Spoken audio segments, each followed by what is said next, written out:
in Training for Gender Equality is an open online platform for dialogue, information sharing, and participatory knowledge creation on training for gender equality. The COP can be found in the Training Center's website and e-learning campus, and I'm sure that at one point we will share the link with everybody. It is open to anyone who's interested in training for gender equality. So if you're not a part of a community, we invite everybody to join, and everybody who's interested to join it and participate.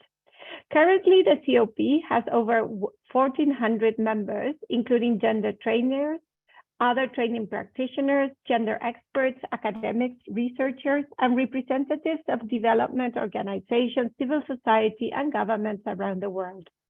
The COP is a hub of 3 valuable databases on training for gender equality, a growing resource library of materials and tools on training for gender equality, featuring everything from manuals, toolkits, and working papers by diverse entities.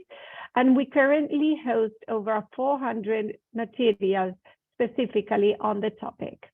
A regularly updated list of training opportunities, a calendar for training, and a database of institutions that work on training for gender equality from across the world.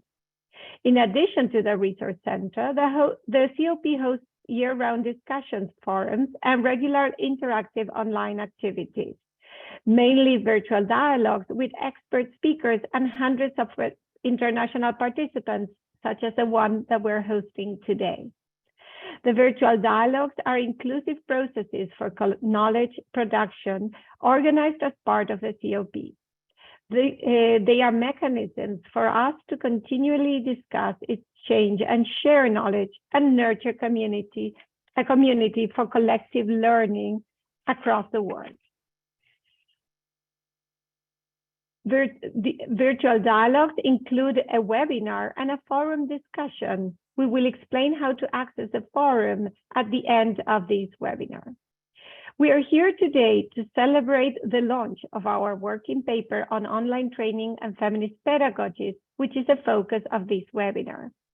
With the COVID-19 pandemic, online training has become increasingly important.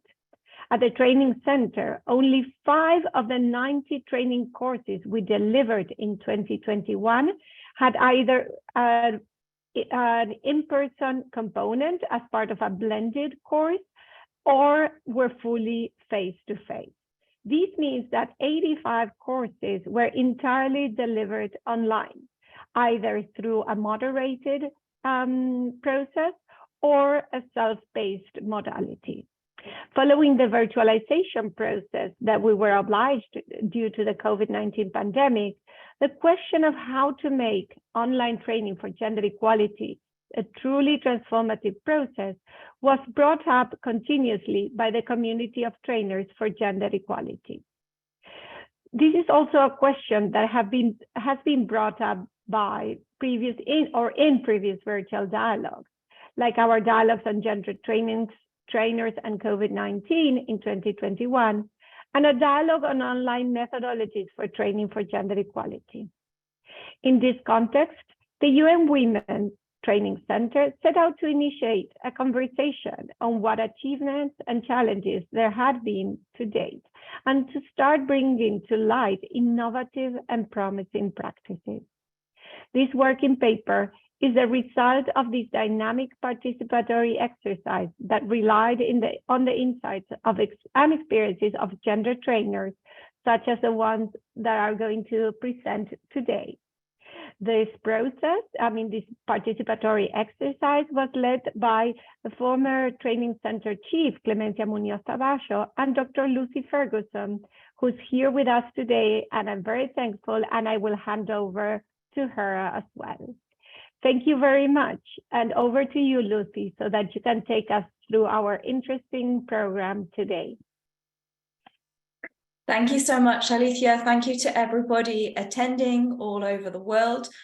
We are really excited that this paper has finally come out, and I feel like it's a really good time for us to be having these discussions as we are kind of hopefully coming out of the pandemic and moving towards really having chance to think about, okay, what happened in terms of learning and training during that time, and where do we go from there? So as Alicia said, I worked together with Clemencia Munoz Tamayo, who unfortunately is not able to be with us today, but we sent her our best wishes and she is here in spirit. And we really enjoyed writing this paper. And really the reason we enjoyed it so much is because we got to talk to some fantastic people. And I'm really pleased that 3 of those people are able to be with us today.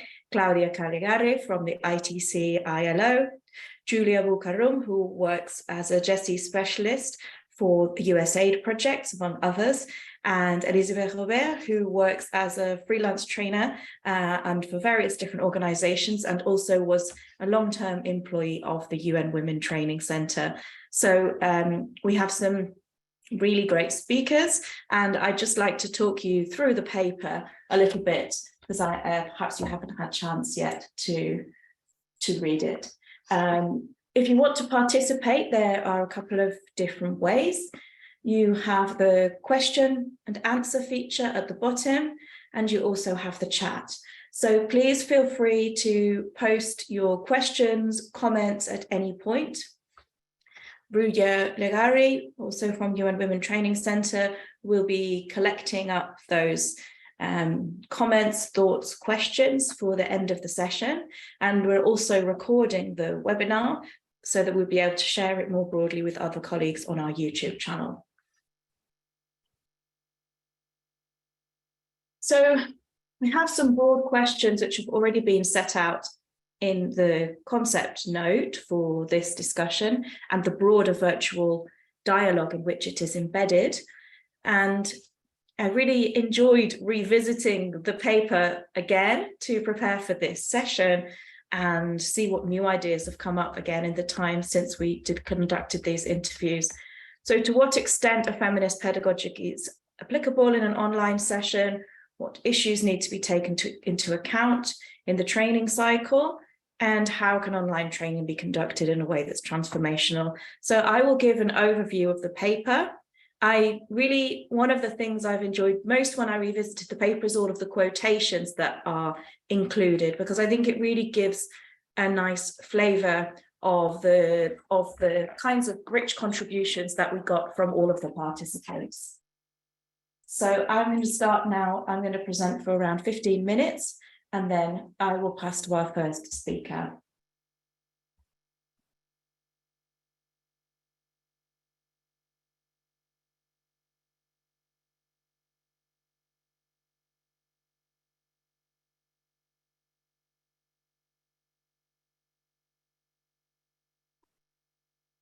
I'm just going to share my screen, please, Ruya.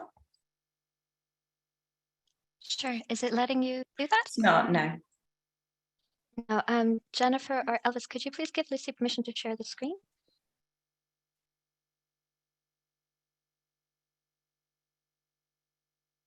I'll start talking in any case while we're waiting. Yeah, sure. Thank you.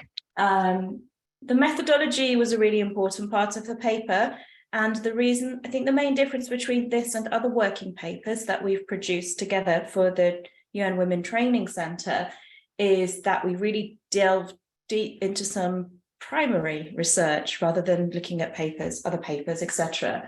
So we did a detailed mapping of different tools, etc. Then we had a virtual dialogue, which was hosted again by Ruya. I conducted a workshop at a virtual conference of the International Feminist Journal of Politics. That was in February 2021. We had about 30 participants there. We had a really interesting 90-minute session.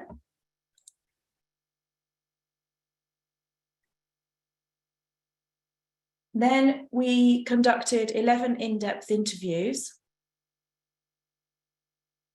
with 3 of whom are with us today, with practitioners from around the world working in different environments and different topics. And we also sent out a quantitative survey to which we got either 12 or 13 results. That was a very in-depth survey. I'll just confirm that you can see my screen of the presentation.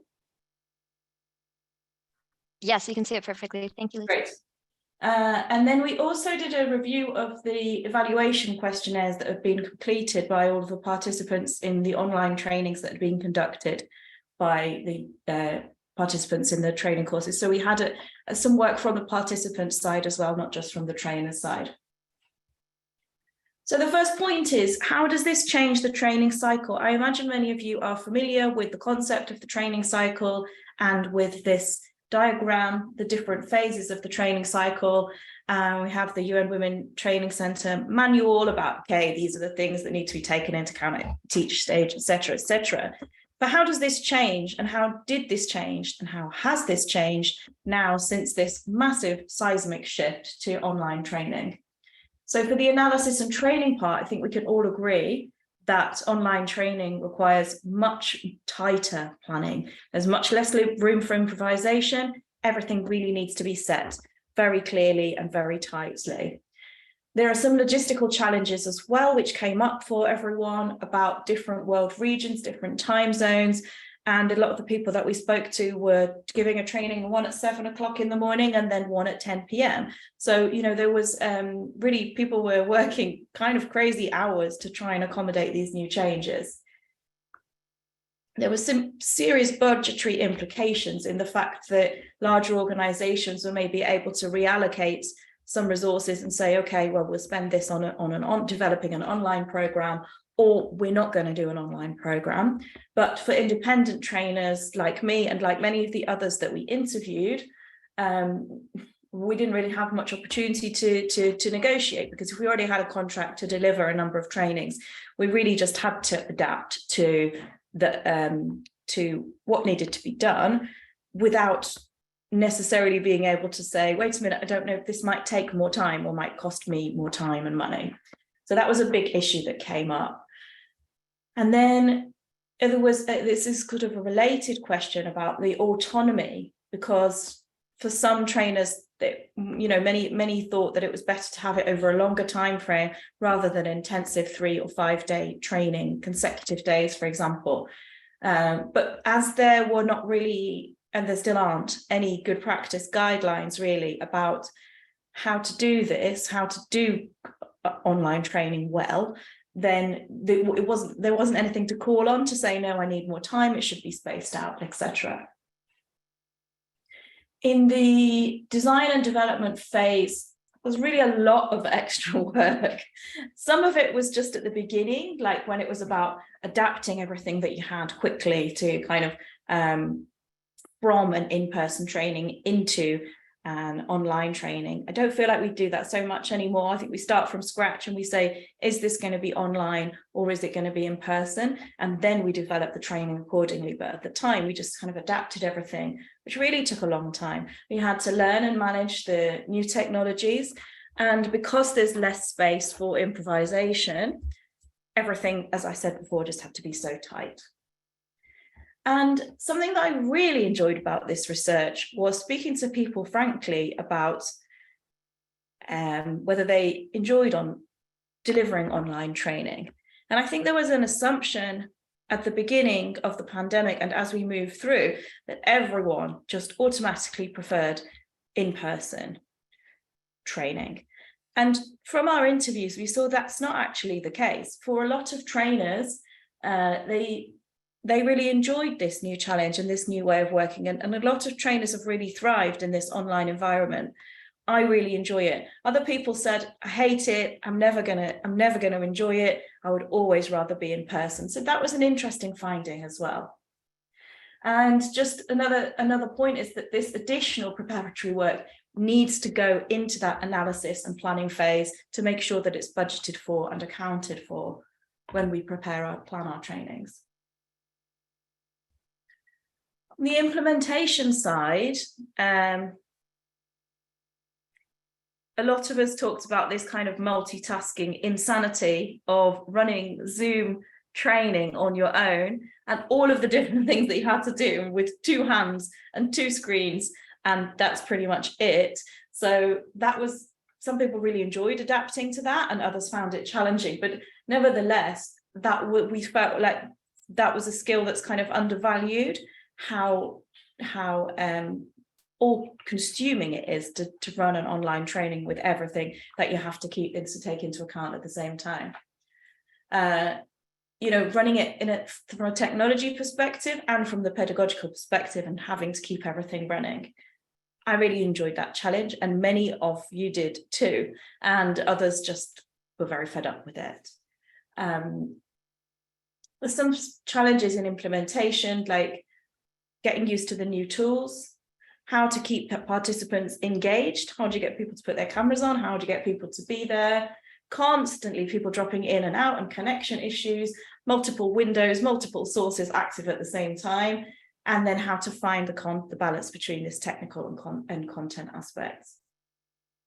So something that came through a lot in the research was, and I think this is important as we move forward with whatever comes next, the balance between online and in-person training, really exploring how different personalities of trainers are suited to different kinds and formats of training, and that not everyone has to be an in-person trainer. For many people, for many different reasons, the online training style suits them. So it's about kind of fitting the trainers to the different kinds of training that are required. And we can do that in a clever way, I think, and in a more explicit way. For the evaluation side, we found it's quite easy to assess the level of participants' satisfaction with how the training's gone. However, it's much harder to understand the level and the quality of their learning and understanding. And again, we learned lots of tools, and we developed lots of ways of addressing this as we went through. Mid-training questionnaires, using polls, using how are you feeling, using the reactions buttons. We became very creative as we went along. But at the beginning, these kinds of, there was no handbook, there were no best practices. We made this up together collectively as a field. But I think there's still space to think more deeply and critically about the evaluation of online training. And we need to be thinking about how do we demonstrate the impact online training has compared to in-person training. How do we measure it first? Then how do we demonstrate it? And then how do we then justify when a training would be more impactful in person or online? So these are questions, this is work that really still needs to be done. In terms of the feminist pedagogical principles, which I imagine that the majority of you are familiar with, but they're available in the paper if you want to review them. Actually, some advantages came up, and this was again the exciting part of the research, all of the positive aspects that the online training, this new form of training, brought to us. People were able to feel connected to their colleagues in what was for everyone a difficult time in different ways. Many colleagues working in areas of conflict such as Syria and Lebanon were able to engage with women in their homes, and those women wouldn't have been able to meet if they were in person and if there was an in-person situation. So there was an opportunity to engage more broadly with people, and there was a much broader scope for bringing in more people to connect with each other. However, it's really important to distinguish between the quality and the quantity of participation. So just having lots of people connected didn't necessarily mean that made it a better learning experience. We were and still are able to connect much more diverse groups of participants in terms of ability, in terms of social class, in terms of socioeconomic status, in terms of geography, various different ways that we can be more diverse with our trainings. We can have more flexible time frames for the trainings. It doesn't have to be all together in 1 week in a room. We can build in reflection in between, and a lot of the people that we interviewed are doing that. They're making online trainings a much longer, much more of a program rather than just an intensive 3-day or 4-day session.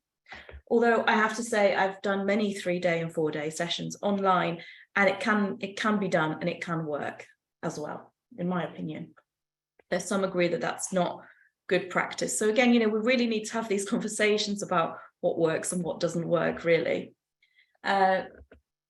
We've had guest speakers. You can have guest speakers. You can have people from all over the world attend your training, and you only have to ask them for 90 minutes of their time. That's really rich, that someone can just drop in from anywhere in the world for 90 minutes, share their expertise, and we don't have to arrange for their travel or worry too much about their diary. So that's been something that's been really rich, I think, that we've been able to take advantage of. And then in terms of the participants themselves, online training gives an opportunity for anonymity. You can turn your camera off at any moment. You can walk away from your computer if there's a discussion that you're not comfortable with, or it's something that triggers psychological issues for you. If participants are neurodiverse, then they have different ways of engaging with the training that aren't just having to be in a room with all of the people all day. So these are some of the advantages. In the survey, we asked if you had to choose which of the 4 pedagogical principles, and you can see them listed there, do you think it's most difficult to apply in the online format? And as you can see, the answer here, the most difficult to apply was the validation of personal experience. So that was mostly because it was quite difficult to be able to bring out some of the aspects of personal experience, particularly, I think, at the beginning of this process. I wonder if we were to repeat this survey, the answer now would be different, because I feel like we've had sort of 2.5 years of practice now, and I feel like we have a bit more of a solid field. And so it's really time to ask these questions again, I think, and try and come up with these some deeper questions and deeper conversations. So I really encourage you to engage with the virtual dialogue, and we'll be moderating that so that we can keep these conversations going. So I'm just going to talk about some of the challenges, and then what do we do next? Some of the challenges in terms of feminist pedagogical principles, and they are they are not small. Let's be honest here. We know what they are. We've been doing this. It's been really tough. How on earth do you construct this democratic feminist classroom with equal conditions for all participants? If you're all in a room together, you make sure that everyone's got a nice hotel to sleep in, everyone has breakfast, they are looked after while they're there, they are physically safe, and everyone in the training has absolutely equal access, as long as everything is accessible and inclusive, to the training. It's much more difficult to do this online when we have massive global inequality, structural inequalities across various different levels of discrimination and inequality. So how on earth can you create a feminist classroom in an online space when in a context of global inequality where everyone is sat in a different position physically and geographically? Following on from this, although it's not necessarily related, how do you make sure there's even participation across all participants? If anyone has the answer to this is the kind of thing that I really think we need to work on, because I find it very, very difficult in online trainings to make, looking at everyone's faces, has everyone spoken? This person's quite quiet. How could I encourage them? Very, very difficult to make sure that everyone gets a voice in an online training in the way that you can do in an in-person training. And I don't think we're there yet. I think we need to think about how to do that. And then what about fun, joy, spontaneity, playfulness? How do we get that in? I think we're getting better at that, because people, the majority of the people that we're working with now are not in such a high stress position as they were in the middle of pandemic. It's very different running an online training for people who are doing this and then have a life outside of the training, from when no one can go outside and everyone's trapped, and we're all trapped in this training together. So I think the fun and the playfulness have come back now. At least in my trainings, I feel like we're much more able to do that. How can we use humor? How can we use forum theatre? I know that some of you have been using forum theatre in online trainings. I use it as well. So it's interesting to play around with how that does and does not work. And what on earth do we do about these structural inequalities? The digital gender divide, poor internet infrastructure and electricity supply in many countries. Even, for example, in South Africa, even if you're sitting in the Ministry of Tourism, for example, if there's the power outage, there's the power outage. It affects everybody the same. So it's not even just a question of inequality within countries, but there's inequality between countries where it doesn't matter what office you're sitting in. Within certain countries, the internet infrastructure is just not good enough to have a meaningful online 3-day training, for example. How do we deal with that? How do we address that? How do we really make this properly accessible? Or do we need to have some conditions and say that we're not actually, this training can only be useful to people who have a stable internet connection? And what does it mean to say that? I'm not suggesting we do say that, but I think we need to have the conversation. I think age has also been a key factor of discrimination. I think many older people found the technological aspect quite stressful during the pandemic and were very turned off by online training, and that's come out in quite a lot of the interviews. So I'm just going to finish with a final slide because I'm really interested to hear from our speakers, to hear about their experiences and their concrete practices. We've got some very big questions to answer, or to start asking, really, because I think this is the first time we're really taking a breath to reflect on these questions. So what about power? How do we adjust privilege in an online environment? How can you get the power dynamics? How can you use an online training to play around with power dynamics? How do we deal with issues that are highly personalized and challenge around gender identity and gender diversity, etc.? How do we make sure trainings are inclusive for everyone? And how do we deal with some of the kind of emotional and emotive topics that are going to come up when we are in an online setting? The working conditions aspect, I think, is really important. So we've got the working conditions of those delivering online training. I think now we're getting better at saying, I need 5 days for preparation for this training, for example, and maybe raising our rates based on the fact that if the organization is not providing a technical person to run the technical parts of the platform, you're essentially doing the job of 2 people. So these are the kinds of questions that I think that we're starting to raise and say, well, actually, no, it's not free. It's not just the working days. So it might be cheaper than in-person training, but that doesn't make it cheap.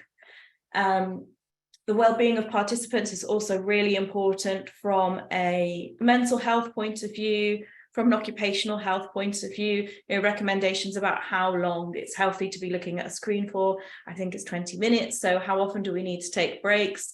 What do we need to provide in order to make sure that our training participants are looked after and healthy during the training experience? Is this potential democratization that we've spoken about, but this is massively threatened by the expanding digital divide and the expanding digital gender divide. So what do we do about that? How do we address it? Of course, the benefits that I've not mentioned in the presentation but are included in the paper are in terms of climate issues, in terms of emissions, the amount of emissions that can be saved by not having to have every single training in person. So that's fantastic, but what and who gets excluded through these online formats, and how do we address those exclusions in a kind of more explicit and open way? And finally, this is a really interesting point, just my last point, Ria. We're working with these technology companies and we know there is no such thing as gender neutral. For the private sector, for the public sector, for anything. So we're relying on these platforms, but it's very interesting to think about what kinds of gender considerations might have gone into the design of these platforms, of the software, and how could this software be more feminist? What could we demand of these platforms and technology companies that could serve our feminist pedagogical learning practices better? So I think that this is kind of an interesting part of the critical analysis to take forward. And so those are some of the questions that I'd like to throw out. And again, I would really encourage you to engage on the virtual dialogue, which Ruya will tell you more about, so that we can get some of these. I think it would be really nice to have some further written contributions here. And we really welcome all of your experiences of how this has gone for you, either as a trainer or a participant in online training. Thank you, Ria. Fantastic, Lucy. Thank you so much. We're always so grateful to Lucy for everything she does, and especially this fantastic summary of the paper and just highlighting and going through and making it so easy to digest. And we're going to hear from now three of our speakers today are experts who contributed to the paper. We're going to first talk to Claudia Calegari. And Claudia, if you want to take over now and speak for about 5 minutes about this, the best practice snapshot that's included in the paper. Thank you. Yeah, thank you very much, Ruya, and thank you, Alicia and Lucy, for giving me the opportunity to be here today and sharing my experience. I'm Claudia Calegari. I'm part of the gender cluster of the International Training Center of the ILO. The International Training Center is the training arm of the International Labour Organization and is part of the UN system as a training center. The center is located in Turin, Italy, and until before the pandemic, we were mainly focused on face-to-face training here at the center because we have a campus. But the pandemic, the COVID-19, was a turning point in training because we have to fully convert all of our courses in distance learning activities.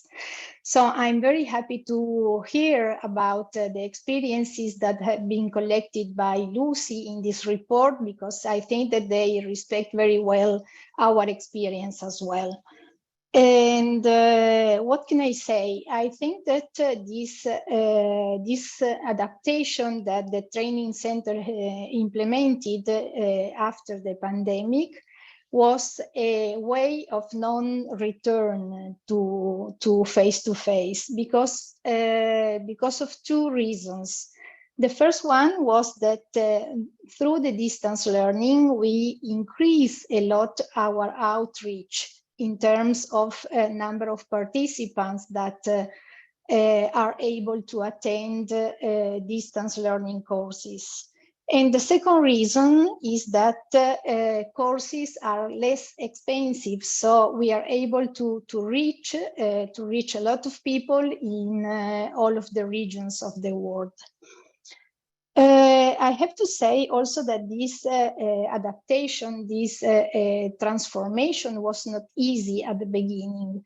And we have to adapt a lot of methodologies that we use in the face-to-face training to the distance learning.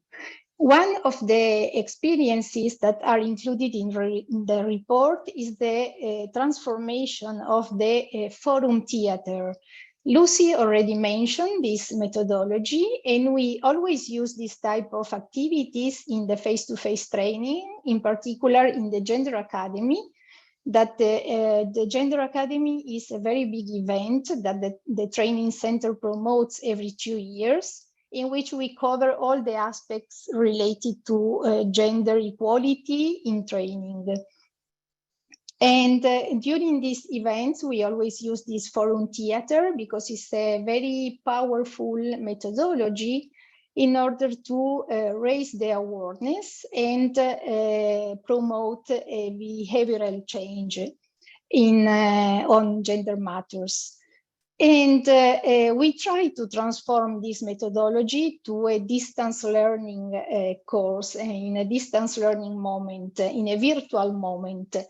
And was nice because the experience was interesting. The forum theater is implemented also in distance learning activities. in a different modality, but I have to say that is always emotional, is always effective, is always fun, and I think it's a very good way to launching a course with this type of methodology in order to raise the awareness about some issues. We use this methodology, for instance, in trainings related to violence and harassment, because it's a very good way to start thinking about individual perceptions or about gender stereotypes and about the reasons why unacceptable behaviors are taking place, for instance, in the world of work. And related to this topic, we, apart from the forum theater, we decided to invest in a new also methodology, in a new practice that has more or less the same objective and is more related to the virtual reality and the idea of using this in artificial intelligence and this new virtual environment in order to promote this awareness and this raising this the awareness of people about these topics related to violence and harassment at work. And last summer, I would like to share this experience with you because it was very powerful. We experienced in a training run in Asia, this new tool, this new methodology based on virtual reality that was used in a capacity building activity aimed at promoting zero tolerance in the workplace, in the garment sector. And was powerful because through this methodology, we promote an active participation of the people that were attending the training in order to try to better understand their reactions related to being a bystander during an event or an episode of violence or harassment at work. So this is a new way of using the virtual tools that are at our disposal in order to promote this behavioral change in training activities. So I think that these two examples are very good examples of new methodologies that can be used to promote this a process of knowledge acquisition through online learning. Thank you very much. I will share some information about these two tools in the chat for you. Thank you very much for the time. Thank you so much, Claudia. That was fantastic. Thank you so much for sharing both examples. And I'm sure everyone will be very interested in learning more through the links. And we're going to ask our second speaker for today, Julia Bulkarum, to give her talk as well. She'll also be speaking about another good practice snapshot that's included in the working paper. Julia, if I can hand over to you. Yes, thank you, Roa. Can I share my screen? Sure, it should be. Access? Are you able to? No. No, okay. Yes, now I can. Okay, perfect. No, I still cannot. No? Sorry. Okay, hang on. I'm going to stop sharing the screen. Jennifer and Elvis, could you please allow Julia and later Elizabeth, if she wants to share their screens? Thank you. I think it's working right now. Yes, now it's working. Can you see my screen? Yes, we can see Great. it. Thank you. So thank you, first of all, thank you everyone for this opportunity, and thank you for having I can see a lot of my shared input that has been shared previously by Lucy. I'm so proud that I've been taking part of that. So hello everyone, my name is Julia Bukaroum. I'm a gender equality, safeguarding and social inclusion advisor for the LabCap USAID funded program. And as well, I work, since I'm a consultant as well, I work as a freelance consultant. So I provide as well additional trainings, and I manage trainings by myself, not only through organizations. So to go quickly, how it started that the first training I gave online, I felt my life was flipped over. Like suddenly, from being an individual at this place, I turned into a screen. And guess what? Even the breakout sessions with the group, where they do have a little bit of space to share some humor, if you wish, as well, has been turned into a screen. So for me, this was a little bit at the beginning, giving the context, it was a little bit hectic, overwhelming, and required a lot of efforts to be put in place. As you can see here on my screen, as well, being a mother. So, and you can see here we have on the screen the technical person who was supporting us on one of the training, and these two other trainers beside myself.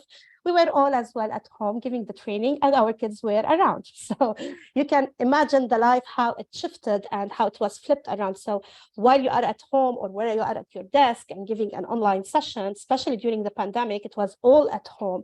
So you mainly are managing two different hats at the same time. And this was frankly very demanding and very overwhelming. So just to give a quick thought about the infrastructure that we turned into to the online, is that the infrastructure level definitely affected the pedagogy approach that we need to adopt or to need to be used. And to a certain extent, I felt it was neglecting the intersectional feminist philosophy behind who has access actually to that level of platforms. And this is where the questions start to raise in my head is, are we only the privileged one who have access, be it the beginner, be it the first screen, the trainer, be it the trainees, or be it the pedagogy itself, the material that need to be actually developed, guaranteeing that level of infrastructure requirements, etc. So as well, to what extent we can be sustainable at this level. And this is where a lot of questions that has been raised during the whole time while I'm giving the training, like, yes, I have a bunch of training to be given, to be delivered, but at the end of the day, how this can be sustained for a longer term, how this can be really shifting or making the transformation we are envisioning to do. As well, there's a lot of challenges that has been seen during that process, from the service supplies, the basic infrastructure when it comes to the internet, to the personal development investment required for each trainer to be able to deliver their training by themselves with all the IT technology requirement. So I'm going to give you a quick snapshot about what are the main intakes that I had collected so far from the beginning, from day one on delivering online training.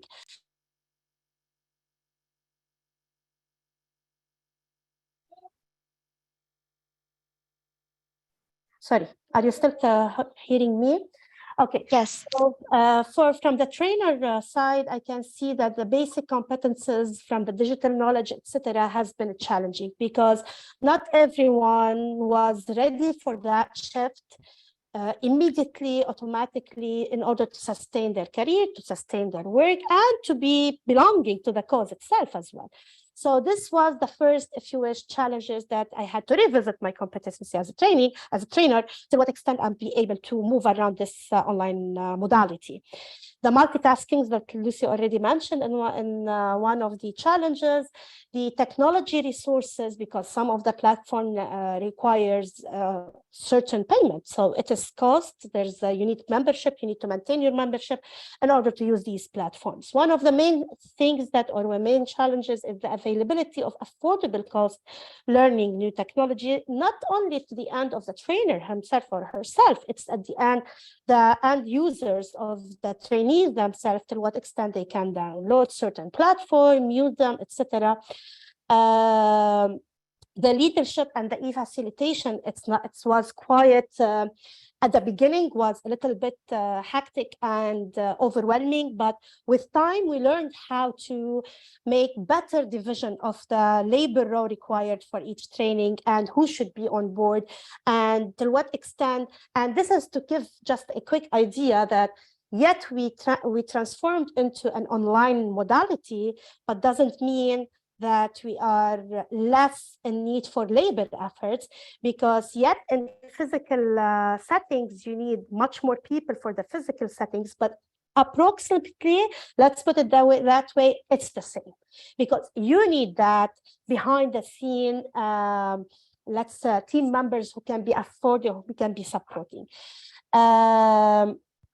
Previously, the organization, because we were in physical settings, they used to reduce the number of trainers because of the cost that is going all around. And within the online modality, it was a higher number of trainers who had been recruited. But later on, after like 1 year of application, things had shifted all around, because one of the issues that Lucy was mentioning is that we discovered as trainers that we are in need for a higher income to maintain higher quality of an online modality, which is going back to the original, if you wish, cost that any trainer was in need for. To move around the trainees themselves, there was challenges about the digital infrastructure existing in a different context, sometimes within the same context, on the same national level, for example. In a different area or different regions, you have different digital infrastructure and access to these different platforms. The playful aspect of the participatory learning was as well one of the main challenges at the beginning, because we needed to guarantee the participants' well-being and the mental health effect during any training. So it changed with time. With time, we start learning from each other on how to introduce new playful aspect, but nevertheless, it's still limited. We have diverse audience at the end of the day, because you are open for external context, which means it requires extra effort from trainers to be developing more compliant and meaningful materials in that sense. And definitely the technology is not gender neutral. So at the end of the day, we will face a lot of requirements. Sometimes we need why at the end of the day. We're introducing the feminist pedagogy, and we are stuck in a limited technology. So yeah, maybe this is another field we have to tap on. For the pedagogy itself, the resources for accommodating pedagogy is limited. Unfortunately, we cannot find a lot of e-materials that would be helpful. And I'm thankful for Gabriel, who was sharing previously, the speaker who was sharing previously, that there is like a online role model, which is I really appreciate for having this effort to be developed, because it's highly needed when it comes to the online. The budget application to shifting into online and revisiting, and we need to revisit these technologies to become much more inclusive and accessible for wider audience. Because we're talking about the feminist pedagogy, so there's a cycle that we have to respect. And when we talk about this cycle, that means we have to be much more critical thinking and open-minded. And that place, I want to share one of the best practices that I came across is using the exit questionnaire. Beside the pre and post questionnaire that we usually use during any training, I highly recommend everyone either to send an exit questionnaire after the training, either with an online form or having one-on-one selected, take a sample of the trainees who attended the training session and do an one-on-one exit questionnaire, if you wish, or exit session after the training, just to have an idea how to create a better, much more impactful training in the future. Now, bear in mind that this kind of practice is actually an alternative to the break session that we have during any physical or in-person training, when we go for a coffee break, have this quick chats, have some, quick introduction about something. So this is exactly something that would be alternative to this coffee break, if you were able, at least by time, to have that exit questionnaire. Another best practice is the online energizer. Please never forget the online energizer, because we are turning from being socially interactive with each other to being just as a screen. So we are not physically attending it, we don't have the social aspect or settings of an training.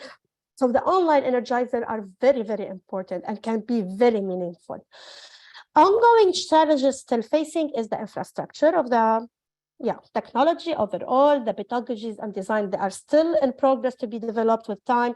Thanks to the UN Training Center, for example, UN Women Training Center, there is a lot of new materials on which we rely. Personally, I refer to them from time to time. So, but I think we still need to develop more. We still need to boost that level of knowledge production when it comes to the e-pedagogies on the feminist level. The participants' diversity and the intercultural background, we need to introduce new tools, how to overcome certain challenges for that specific area when it comes to the online training. One of the best things that the online training offered to me is the online recording, where I can revisit the training, I can revisit what happened, the discussion, all the stuff that will enrich at least my knowledge, because while I'm a trainer, I will not have enough time to go into the details sometimes, and I feel like I need to revisit this idea that has been shared previously. But if I have an online recording, this will help me to revisit once and twice anything that has been shared. The polling results, which are very effective as in terms of data evidence, and the documented chat that will help me as well to remind me of certain discussion or certain shared materials where I have to follow up. And this is kind of an alternative for a social breakout sessions in that sense.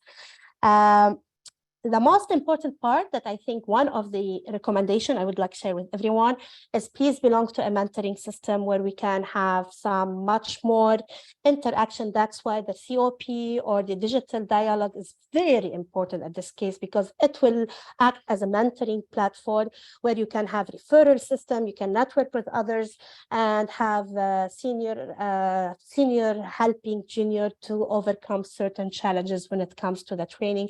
And this is something very important I highly recommend. So we're still in an evolving field, I guess, and we still need a lot of production to come out of this. And I hope we will be able to contribute much more further. And that's it from my side. Thank you so much. And I hope it was useful for everyone. Thank you. Over to you, Riyad. Thank you, Julia. Very, very, very useful. That was incredibly enlightening, just like Claudia and Lucy's interventions. And now we're going to hand over to our final speaker, Elizabeth Robert. And Elizabeth, if you could also speak about your best practice. Unfortunately, I can't share my screen. Sorry, Jennifer. We've all been talking about hiccups with the technology, and it does end up always coming up. So I'm going to try to share my screen and just have, thank you. And just have Elizabeth's name up there. So Elizabeth, if you're here with us, would you take over? Yes. Hello, everyone. Good morning here from Santo Domingo. And thank you very much for the opportunity. It's true that we did not have so much time to think together about what we are doing. So it's good to hear colleagues speaking about their practice and challenges and solutions. No? On my side, I feel that I have, I'm a consultant, so I've been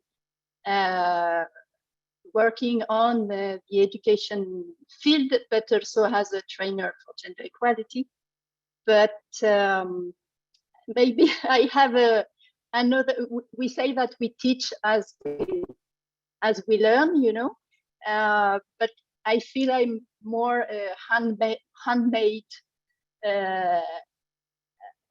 level of thinking. So my reflection was more about, our bodies. So if you can see, you only see my head, and we are not moving, and we maybe forget that we are a body. And in the feminist approach, the self-care, no harm principles, etc., are very important. So this is what I wanted to, it's a reflection. I don't have a solution, but you know, we are speaking about the care work load that increased during COVID, but also that, you know, many of us have suffered some kind of violence. And so my reflection is more about how can we, in the face-to-face, but also online training, really think about how to care about our mental, physical health.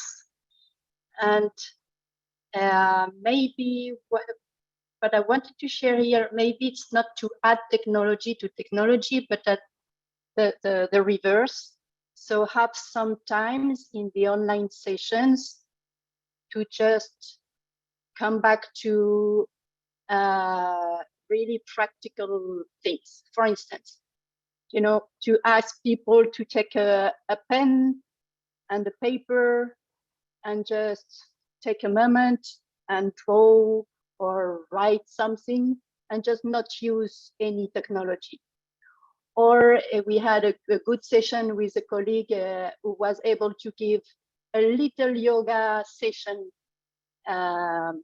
during, you know, to do like a pause or to make sufficient breaks during the session every hour, and for people to be able to stand up, to walk. So that would be my thinking about it. I'm thinking a lot about a lot now about safe places, safe spaces, trauma centered or informed approaches. Maybe because I'm working more about GBV lately. This principle of no harm. So I was just thinking if we should maybe add another principle to our feminist pedagogy, or think more about it. How, and maybe because we are not physically together, the body came back, you know, more present or absent, I don't know, but particularly this is my feeling. You know, I'm a mother, so I had teenagers during COVID who would stay in their room, and it would be very difficult, you know, for them to move and go outside. And that we are brains, but we also are bodies and emotional beings. So how can we do that? Another good practice I saw in webinars or in training is to hire a counselor who would be able, if any need during the session, if someone is struggling with emotions, etc., that person could contact this counselor. It can be an NGO or you know, any kind of organization to give also, you know, to take care of people that we are speaking with. So that was my reflection. Fantastic, Elizabeth. That was brilliant as always, and very true. We all have people around and everything, and we really have to think about not just the mind, but also the body.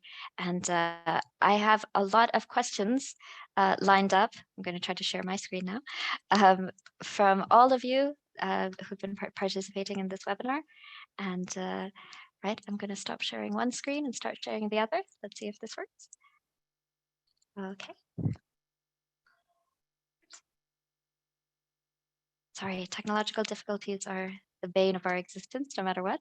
So here on the screen, you can see that we have some general questions. Can you all hear me okay? Lucy, am I coming across? I'm going to try and switch on my video as well. So we can see a bunch of questions that our participants have posed for our speakers, for Lucy, during the course of this webinar. These are just some of them. And if I don't know if we don't really have that much time because we've already gone over time, but I'm going to hand over to Lucy maybe to speak about a new online platform where we could discuss these questions and many more.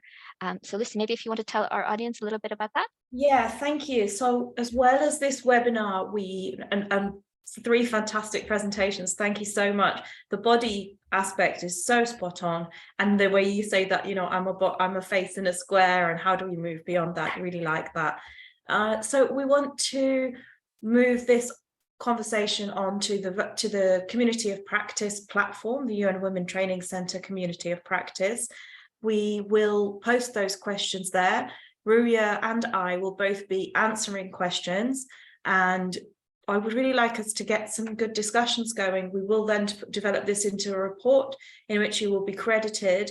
So please come on, ask your questions there, and we can get into some deeper discussions about some of these issues that are raised. I've read all the comments and questions in the question and answers, the comments in the questions in the chat, and there's some very, very rich material here. So I think that we don't have time to address all of those questions now. So what I would recommend is that we move over to the platform, and I will be there engaged now on the platform. So if you're available now, we can move over to the platform.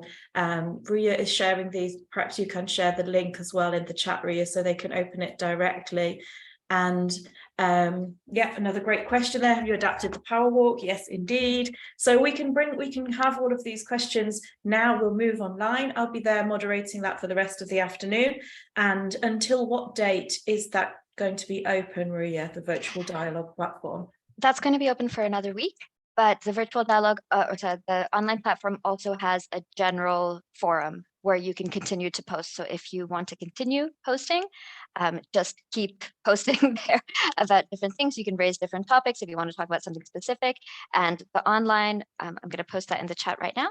You can see on your screen now how to access the Community of Practice, but you can just go to the link on the chat as well, and it'll take you straight to the discussion. I'll stop sharing my screen so that I can show you the practice. And Lucy, if you have any final words, and yeah, just thank you so much for being with us. Thank you for the organization, Ruya and Alicia, and our other colleagues at the training center.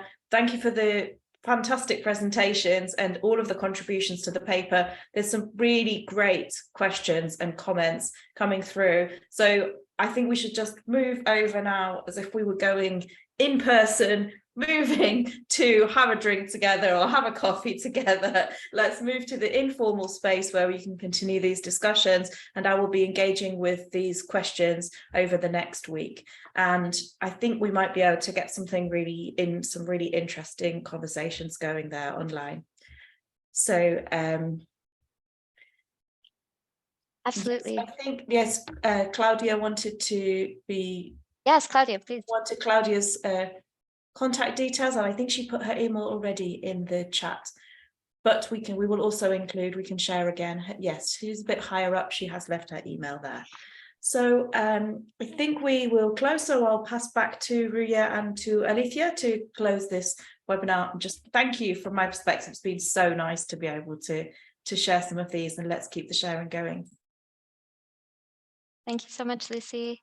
I don't know, Alicia, if you want to say to just sign off. I'm going to share the screen just so people can see the forum, which you can visit now, and Lucy will be on and I will be on, and we'll ask our speakers if they have time as well to post on, and I'll be posting all of the questions that you've posed in this dialogue there now, and we can take all the discussions forward on the forum. Thank you very much, Ruya, Lucy, Elizabeth, Claudia, and Julia. Thank you very much to everybody who has joined us. It has been so interesting to hear all the different, of course, to read the paper again through Lucy's presentation and the key highlights that she was able to present. We invite everybody to read the paper. And I want to thank all the panelists for all the different perspectives that we were able to bring into this webinar. And I want to really encourage everybody to come online and start the online discussion in the virtual forum in the Training Center platform that Ruya has already shared. And I think it's great that we can also, as we talk about online methodologies for training and feminist pedagogies, that we can also experience the process with some of the tools that are available. So thank you very much. Have a great rest of the day, afternoon, or evening to everybody, and we will see you all online in our webinar, in our virtual dialogue forum. Thank you very much. Thank you, everyone. Thank you. Have a nice evening. Bye-bye. Thank you, everyone. Have a Goodbye. Thank you. Bye-bye. Bye-bye. Bye.